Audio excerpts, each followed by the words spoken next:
Снова здравствуйте, сегодня у нас Sportage G4NA.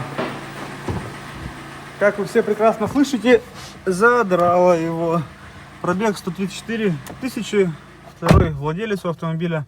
Купили его на пробеге 90 тысяч километров, с тех пор матюлю заливали масло. Сейчас посмотрим, в каком состоянии у нас мотор. Год у нас 14 автомобиля. Так, ну что, говорить в принципе тут нечего. Все как обычно, как у всех. Застучал, забринчал. Сейчас будем разбирать и показывать вам, в каком состоянии цепь. Распредвалы, насос будем смотреть, то есть полностью дефектовку делать. И после дефектовки принимать решение, что меняем, что не меняем. Все подряд менять мы не советуем. Еще раз говорю, посмотрите выше видео, ниже вернее, там есть автомобиль. Пример, почему мы не меняем. Потому что очень много брака и качество запчастей оставляет желать лучшего. Особенно это касается вкладышей. Так, ну все, давайте будем разбирать. Навесное все снято, к нему вопросов не имеется. То есть ремень, походу, совсем недавно мененный. Генератор, помпа не шумят. Термостат был мененный. Да, видно, на герметике прокладочка сидит на белом. Так, далее, катализаторы в данном автомобиле удалены. Мотор, скажем так, среднее состояние. По передней крышке потом покажем, видно, что отмывать начало. То есть, видать, первый хозяин, это 90 тысяч. По регламенту менял масло раз в 15 тысяч и довольно-таки сильно угорел мотор. Ну, матюль отмывал. Там видно, прямо кусочки отпадывали этой нагара. Так, поэтому вот мы советуем менять все-таки почаще масло, чтобы не было никаких нагаров, отложений и тому подобное. Все эти нагары, отложения убивают и вкладыши, и муфты, и так далее. Натяжитель практически не вышел, то есть вот эти цепи, они довольно-таки долго ходят, велосипедные. И второй вариант цепи на наших моторах, ну, как, скажем так, как на гамма-моторах стоят, они вытягиваются тоже довольно-таки прилично, а в данном случае нет. Поэтому, естественно, меняем только натяжитель, будем ставить от НД. И, в принципе, все. Посмотрим башмаки в каком сейчас состоянии. Так. Ну, пока больше нечего рассказывать. Разбираем дальше. Сейчас снимаем ГРМ, распредвалы, достаем ГБЦ, смотрим на цилиндр. Стучало довольно-таки прилично. Надеюсь, что рассрочка выйдет. Так, ГБЦ сняли. В данном случае больше всех четвертый цилиндр, потом первый, второй, третий одинаково. Но больше всех четвертый. Надеюсь, рассрочка выйдет. То есть на вид должна выйти. Так, сейчас оборачиваем промежуток. Крепление мотора, 3 болта и достаем блок. В принципе, все готово к снятию. Разбираем, смотрим на коленвал, на вкладыши. Так, ну, пока больше нечего показывать. Ничего нового нет. Работаем дальше. Раскидали мотор. Давайте начнем с коленвала. Здесь, конечно, и хорошо, и плохо моменты есть. Хорошо то, что вкладыши почти все идеальны, кроме средней шейки. Что-то сюда залетело и попало на, так, где у нас третий, и попало на третий вкладыш. Видно, да? Либо это кусок стружки, либо все-таки это где-то нагара отпала, пролетела, но мотануло. Плюс в том, что коленвал в размере, то есть замерили шейки, и среднюю, и третью, все хорошо с ними. Скажем так, вкладыши компенсировали, причем коренная шейка, верхний вкладыш нормальный, а нижний вот по нему пролетело. Естественно, его будем менять.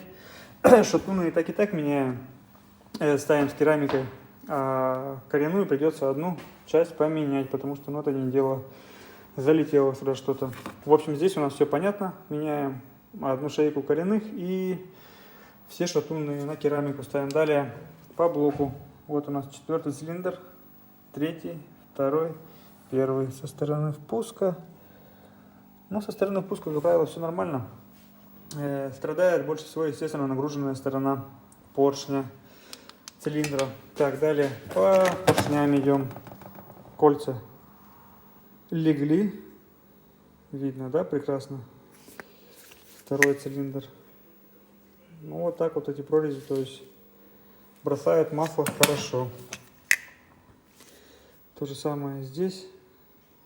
Легли конкретно кольца на всех цилиндрах. Это у нас четвертый цилиндр. В общем, как-то так они выглядят. Ужасненько, я бы сказал. Далее по насосу. Насос повезло. То есть без всяких там потертостей серьезных есть. Но это рабочие моменты. То есть туда же, сказать-то, потертостью не назвать. То есть все с ним хорошо. Про то, что я говорю, мотюль начал отмывать вот на гаражных, кусками начал отпадать. Видно, да? Вымывает его, ребята. Вот эта вот, скорее всего, грязь и полетела вот сюда вот. Меняйте, пожалуйста, масла вовремя. По блоку, опять-таки, прогиб у нас почему-то между первым и вторым цилиндром больше всех, поэтому фрезеровку плоскости опять-таки будем делать на данном автомобиле. По краям все ровно, а вот в этом месте опять многовато. То есть не будем рисковать, сделаем фрезеровку, чтобы было все хорошо. Ну, в принципе, на этом, я думаю, пока можно заканчивать. Поршня, кольца, натяжитель, вкладыши, комплект прокладок. И можно, в принципе, собирать все это дело. Сейчас на завод повезем, посмотрим. Главное, чтобы 4-й вышел цилиндр. Ну, я думаю, что выйдет. На этом пока прерываем нашу съемку. Пришло время собирать у нас Sportage. Блок готов. Расточили в 0,5. Вышло все это дело. Поверхность фрезернули, помню, провал был, напоминаю. Установили в данном случае форсунки, которые брызгают на рабочую сторону цилиндра. Еще раз говорю, вот эта вот вещь нужна не для охлаждения, ни о каком перегреве здесь речи не идет и идти не может. Это не теплонагруженный мотор, это вот эти вот форсунки мы устанавливаем, по крайней мере, если кто хочет установить форсунки, советуем именно такие, они заводские. Заводские брызгают одно поршни, и смысл этого всего, как посудомойка работает, там поршень моет, а толку никакого. Это именно эта форсунка, она брызгает на рабочую стенку цилиндра, то есть смазывает именно ее, и в особо, скажем так, нагруженных ситуациях, либо плохого бензина залили, детонация начинается у мотора, особенно в жару, она более-менее будет нивелировать, то есть большое количество смазки на цилиндрах, вот и все. Еще раз говорю, никаких перегревов в данных автомобилях корейского производства не идет. Здесь рабочие температуры ниже 100 градусов. У немцев там выше 100. Там возможно либо GDI мотор, либо турбо. Там они нужны для охлаждения. Там и поршень другой для охлаждения. А здесь нет. Забудьте вы, пожалуйста, это слово перегрев, задир от перегрева и так далее. Нет, здесь задиры начинается именно от того, что практически все под копирку говорят, зимой запустили, выходит он стучит, запустили, выходит он стучит. Поршень расширяется быстрее, чем гильза. И его начинает драть тогда, когда тефлон сносило с поршня. Вот и все. То есть не надо ставить, как на заводе, 2 сотки зазора. Надо выставлять 4-5 соток, от 4 до 5 соток. Зазор между поршнем и гильзой. И тогда все у вас будет хорошо. В кольцах 3 десятки в данном моторе ставить. Обязательно. Не надо новые кольца взяли, отдельно поршня и сразу прессовали. Нет. Нужно все кольца, и компрессионные, маслосъемные, проверять по зазорам. После этого уже только на поршне устанавливать и запрессовывать поршня. Так просто этого делать нельзя, иначе мотор у вас встанет. Ну что, сейчас будем заниматься перепрессовкой поршней. То есть старые поршни, новые, ПН-32651 автовелтовские. И кольца будем промерять. Естественно же, новые вкладыши ставить с керамикой нормальные. Не вот это вот чудо-юдо. Приступаем к работе. Все готово к установке на автомобиль. Блок полностью собран. Крутится от руки. Слышно только шорканье хона. По кольцам прикатывать нужно автомобиль обязательно. А так все от руки, все сами видите, прекрасно. Заменили одну шейку коренных, шатунные поставили. И то, как одну шейку коренных, то есть еще раз напоминаю, верхний вкладыш коренной был целый, только нижний. Так как сверху прорезь стоит, и, видать, по этой прорези попало что-то. И мотануло на нижнем вкладыше. Естественно, нижний заменили, верхний оставили. Еще раз говорю, все подряд не стоит, особенно коренные вкладыши. Зазоры увеличивать, и потеря давления масла будет, а потеря давления масла для мотора это смерть. То есть обязательно промеряйте все это дело. Так, ну в данном случае, еще раз напоминаю, 4 сотки в поршнях, 3 десятки в кольцах. Вот он залог успеха, и все крутится хорошо. Так, обязательно не жалейте масла, когда запрессовываете поршневую группу, хорошо обливайте кольца и все остальное. Излишки, скажем так, либо сольются, либо сгорят при первом запуске, поэтому лучше будет излишки, будет, чем нехватка его. Так, ну все. Больше тут рассказывать нечего. Сразу сальник поставили, естественно, новый, чтобы его потом не пихать туда. Сейчас снимаем и устанавливаем все это дело на автомобиль. Автомобиль у нас уже загнан. В данном случае еще будем менять масло АКПП. Ну, в принципе, все. Сейчас будем мазать раздатку. Так, хотя там смазки-то я чувствую вообще прилично намазано. Так, ну все, давайте будем приступать к монтажу блока. Блок установлен на автомобиль, промежуток привернутый, поверхность у нас вся обезжирена, все готово к установке ГБЦ. Тут, в общем, все понятно. Обязательно Отверстия под болты головочные продувайте после мойки, после расточки и так далее. Не дай бог там останется, скажем так, очень много стружки, вы начнете затягивать, этому деваться некуда будет, ни в воде, там, ни масло, ну что там у вас может остаться, не знаю, антифриз, масло, стружка и лопнет, не дай бог. Поэтому обязательно продувайте все отверстия. Так, далее, головка у нас тоже готова, притертые сальники заменены, болты мобиловская смазкой, номер 153-553.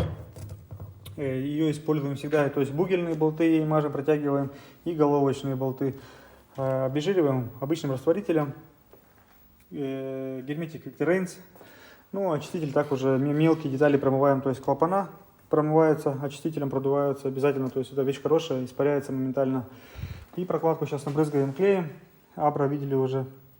Пока протягиваем, шланги кидаем, тут то есть есть работа, чем заняться. Пока то есть все, кондиционер, можно привернуть шланги, термостат, как-то так. Ну что, давайте будем приступать к установке. Кстати, раздатку отодвинули, смазки там не просто много, а прям хорошо, очень хорошо ее там намазано, что она даже отсюда начала вылазить. В принципе все, давайте будем приступать к установке ГБЦ. Головка протянута, распредвалы установлены, цепь установили. Все по меткам стоит, все хорошо, снизу тоже. Натяжитель от НД мотора на окончании 300 номер каталожный. Здесь у нас тоже все практически собрано, то есть кондиционер, датчик коленвала, все датчики по низу подцепили, шланги печные подцепили, в принципе все. Сейчас ставим переднюю крышку, обязательно 2 колечка новых, то есть они в ремкомплекте не идут, отдельно заказываются. Маленькое и большое кольцо, естественно, сальник тоже новый. И клапанная крышка. Все, столб мотора собран, останется навесной, часа полтора и будем запускать. Как-то так. Давайте будем приступать к установке крышек передних и верхних. Собрали полностью двигатель, все готово к первому запуску. Масло прокачали, напоминаю, на НД моторы лучше, не лучше, а надо прокачивать систему смазки, иначе проскок цепи неминуем. Как это делается, в прошлых видео есть. Первое, это у нас датчик коленвала снимается, свечи выворачиваются, форсунки отцепляются, приотворачивается масляный фильтр.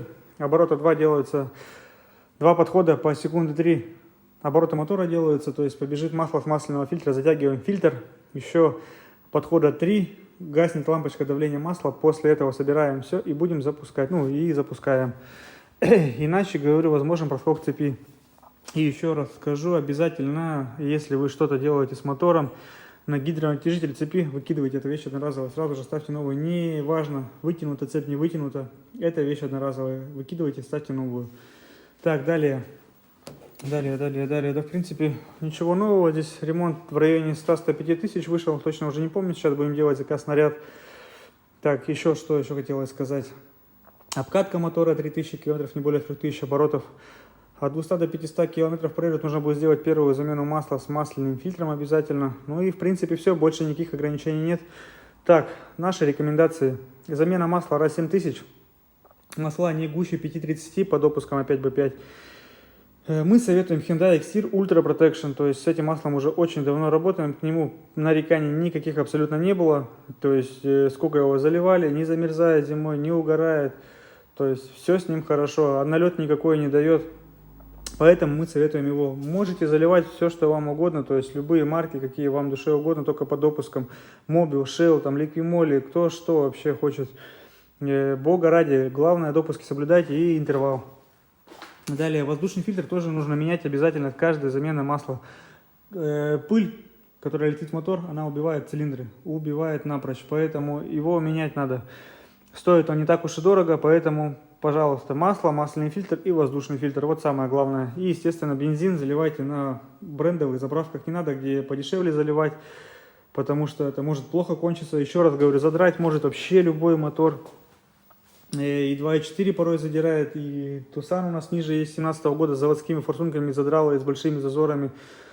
Причины могут быть разные, то есть бензин плохой, залили, детонацию словили, задрало. Форсунка топливная начала где-то лить, подливать, задрало. То есть другие сопутствующие факторы, вот, которые содействуют этим задирам на любой машине, вообще абсолютно на любой. В данном случае это были зазоры, но, говорю, задрать может все что угодно. И факторы есть этому. Так, ну, в принципе, все.